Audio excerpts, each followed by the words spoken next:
The old-timer took a thoughtful draw on his pipe and began. I remember a quaint, quiet town in green wooded hills. I never call them mountains. That was also a sure sign of flatlander to me. Move here, open a business, and then name it something with a mountain in it. Nah, it's the rolling hills of Pennsylvania. I love them, but they're not mountains. Then progress arrived, and we lost the 5 and dime, but got one of them fluorescent-filled, 24-hours-a-day monsters built like an oversized shoes box, as if I want to buy cheap Chinese crap at 3 in the morning. My local druggist knew my name, and I could grab a phosphate and jaw for a while. That was back before my sugar kicked in. Guess you can't fight progress. Nope, you can't fight change. I grew up remembering a vibrant Main Street. Most of those stores are gone. Some have been replaced, some have been remodeled, and some have remained lifeless lots.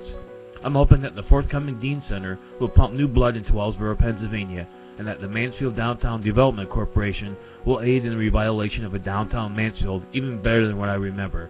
Change is coming to Tioga County, but only with guidance and hard work are we going to be able to call it progress.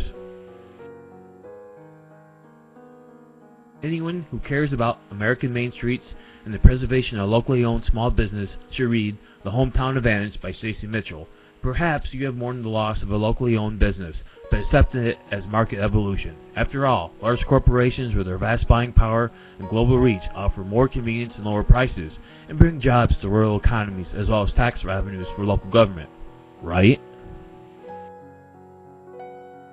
Under closer scrutiny, however, these truths turn out to be far less convincing. Large chains reduce the diversity of locally owned shops and leave the customer at the mercy of an absentee-owned firm's decisions on what items to stock, what prices to charge, and how long they'll stay. When the going gets tough, many of these box stores abandon the community. More than one small town has seen this happen during the recent economic downturn. What do you do with a 120,000 square foot ghost box? Local officials who regularly court giant retailers with huge tax incentives may discover that the public costs outweigh the public gains. We live in a dynamic and ever-changing market economy, and no business is guaranteed. Retail and service aggressively compete for customers, but in the last 2 decades, retail ownership has undergone a dramatic shift, from local independent merchants to national chains. Books, groceries, hardware, clothing, and many other goods are now sold primarily through giant retail companies.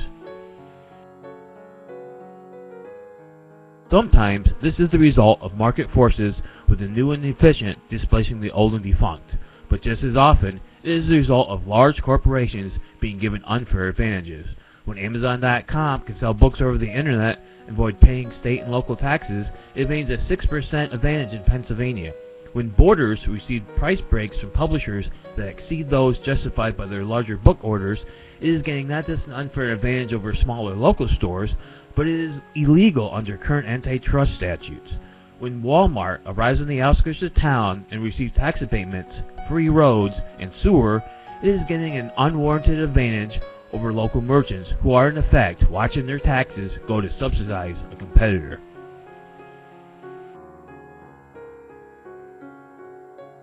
Small merchants care about their communities more because they are part of those communities. The taxes they pay provide services like schools and parks. Small businesses give to community causes more than their big competitors, and their profits and purchases tend to circulate within and strengthen the local economy, rather than flowing to corporate headquarters. In addition to Mitchell's hometown advantage, the many ways that small businesses outperform their big box competition receive detailed coverage in Michael Schumann's 2006 book, The Small Mart Revolution. The trends are discouraging, but trends are not destiny. It's not just time to change the rules, it's time to change the game. Local merchants still hold a share of the market for goods and services, but citizens need to act now to ensure the survival of local retail and service businesses. Many communities have begun fashioning policies that favor diverse, local-owned businesses, and the Hometown Advantage describes the tools they are using and discusses ways in which local businesses, in partnership with local governments, can once again become key components in a healthy and self-sustained retail sector.